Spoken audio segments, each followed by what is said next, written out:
سلمان صاحب 16 ماہ بھائی کی حکومت تھی اور کارکردگی سب کے سامنے ہے، کوئی کارکردگی نہیں ہے، مہنگائی کے علاوہ کچھ نہیں ملا ان 16 ماہ میں، عوام کو کوئی ریلیف نہیں ملا اور بیانیہ بھی نہیں بنا کوئی ایسا خاص نون لیگ سے۔ اور اب یہ جو کہا جا رہا ہے کہ آ جائیں گے وہ معمار معیشت بن کر اور حالات بدل دیں گے، سوال یہ ہے کہ پھر پہلے 16 ماہ کے جب بھائی کی حکومت تھی تب کیوں نہیں کوئی ایسا پلان بھائی کو دیا کہ تب وہ معیشت کے حالات بدلتے؟ اور چلیں اب اگر خدا کے بھی بدلیں گے تو کیا واقعی آپ کو لگ رہا ہے کہ کوئی تبدیلی آئے گی؟ دیکھیے ہمارے ہاں تو معیشت کا معاملہ ایک جذباتی نوعیت کا ہے۔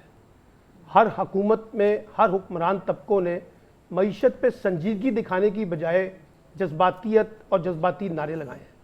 اب پتہ نہیں 2018 سے پہلے پاکستان کی معیشت اتنی ترقی کر چکی تھی کہ ہم دنیا کو قرضے دے رہے تھے اور ہم دنیا کو معاشی معاملات کے اندر ان کو فیسلیٹیٹ کر رہے تھے۔ تو یار بھائی بات سن لے ذرا، آپ سن لے ذرا، پہلے تھوڑا سن لیں۔ اگر آپ نے تقریر کرنی ہے تو پہلے آپ اپنا کوئی پروگرام الگ سے تیار کر کے رکھا کریں یار۔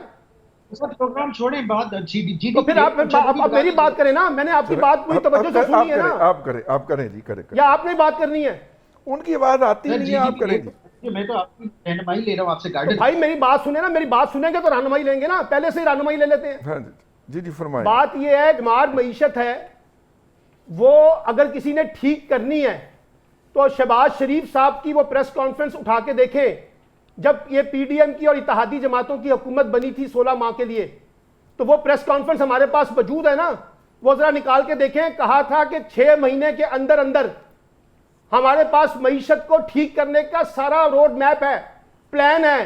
وہ پروفیسر احسن اقبال صاحب کی دانش، خواجہ آصف کی دانش اور کتنے لوگوں کی دانش آپ نے سننی ہے، وہ سب موجود ہے۔ اور پھر 16 ماہ کے اندر جو بیڑا غرق کیا وہ بھی سب کے سامنے ہے۔ اور وہ جو اسحاق ڈار صاحب جو ہیں، جو وہاں سے چلے تھے 180 روپے کا ڈالر لے کر، وہ آگے پتہ چلا اب سارا الزام وہ جنرل باجوہ پہ دے دیتے ہیں کہ جی معیشت کی بربادی میں نے نہیں کی بلکہ جنرل باجوہ نے کی ہے۔ چلے مان لیتے ہیں جنرل باجوہ نے کی ہے، اور اسی جنرل باجوہ کی سہولت کاری کے ساتھ آپ کو حکومت بھی ملی، اس کا اعتراف بھی خواجہ آصف صاحب کر چکے ہیں، رانا ثناء اللہ صاحب بھی کر چکے ہیں، اب کوئی دوسری بات نہیں ہے۔ ابھی رضوان رضی صاحب نے کہا کہ جی نواز شریف صاحب کا کوئی بیان، وہ جو انہوں نے وہاں میڈیا کے ٹاک شو کے اندر ریٹائرڈ جنرلوں کے احتساب کی بات کی، جو انہوں نے کہا کہ ریٹائرڈ ججوں کی بات کی، حاضر سروس ججوں کی بات کی، وہ ہم میں سے تو کسی نے نہیں کی تھی۔ اس سے بیک آؤٹ ہونے کا بیان بھائی کہا ہے، یار سن تو لینا، اس سے بیک آؤٹ کرنے کا بیان جس کا آپ ڈھنڈورا پیٹ رہے ہیں۔ اور رضوان رضی صاحب اب مسئلہ یہ نا، آپ نے بھی بیچ میں بولنا ہے۔ نہیں میں نے نہیں بولا، بول رہے ہیں نا، غلط کمپلیمنٹ کر رہے ہیں یار تم سچے ہو، آپ مجھے غلط کمپلیمنٹ کر۔ نہیں میں یہ نہیں کہہ رہا۔ تو پھر میں کہہ رہا ہوں جو بات آپ نے کی کہ انہوں نے وہ بیانیہ نہیں دیا، وہ بیانیہ انہوں نے دیا نا وہاں پہ بیٹھ کے، اور پھر اس کے بعد جو بھائی گئے یہاں سے 24 گھنٹے کے اندر اندر، پھر اس کے بعد کیسی سٹیٹمنٹ آئی ہے سنی ہے نا آپ نے، معاملات اللہ پہ چھوڑ دیے ہیں۔ چلو اچھی بات ہے، اللہ پہ چھوڑ دیے ہیں، تو اب معیشت کا جو علاج وہ نواز شریف صاحب لے کے آنا چاہتے ہیں، 100 بسم اللہ آئیں، کس نے روکا ہے ان کو؟ تو 16 ماہ کی جو ان کی بھائی کی حکومت تھی اس میں بھی کسی نے روکا ہے تو بتا دیں۔ وہ آتے اپنے بھائی کو گر بتاتے، اپنے بھائی کو طریقہ بتاتے، اور وہ جو برادر اسلامی ملکوں سے پیسہ لے کے آنا تھا وہ بھی لے کے آ جاتے۔ اب بھی آئے، اس وقت آئے، اب آ جائیں، انتخابات بھی سر پہ ہیں، بقول ان کے انتخابات میں میدان سجے گا، اور وہ جو بھی ووٹر فیصلہ کرے گا وہ ہم سب کو قبول کرنا ہے۔ اب وہ نوجوان کس کو ووٹ دیتے ہیں، ہو سکتا ہے وہ مریم نواز کو بہت بڑی تعداد میں ووٹ دے دیں، تو چلے وہاں پہ مان لیتے ہیں، عمران خان کو دیں ان کو مان لیتے ہیں، بلاول کو دیں ان کو مان لیتے ہیں۔ ووٹ تو انہوں نے دینا یا نہیں دینا؟ اب ان کو یہ حق تو دے دیں کہ وہ ووٹ دے دیں۔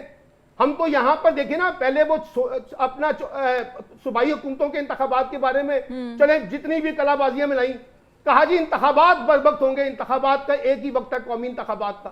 اب قومی انتخابات سے بھی بھاگ رہے ہیں اور سب بھاگ رہے ہیں، اور ہمارے نئے چیف جسٹس صاحب وہ بھی خاموش ہو کے بیٹھے ہوئے ہیں، ان کو بھی کوئی نہیں لگ رہا کہ وائلیشن ہو رہی ہے۔ 90 ڈیز کے اندر جو انتخابات ہونے تھے اس پہ بھی وہ خاموش ہو کے بیٹھ گئے۔ اب وہ 90 ڈیز میں تو الیکشن نہیں ہو رہے نا، اب تو بات جنوری کے آخری ہفتے میں آئی تھی نا، اور اب لیٹسٹ خبر یہ ہے کہ یہ فروری کے آخری ہفتے میں جا رہے ہیں۔ تو یہ ساری چیزیں بتاتی ہیں نا کہ جو بھی آنا چاہتا ہے آئے، موسٹ ویلکم، میدان سجا ہوا ہے، الیکشن لڑے اور انتخابات جیت کے اقتدار کا راستہ اختیار کرے۔ بالکل ایسے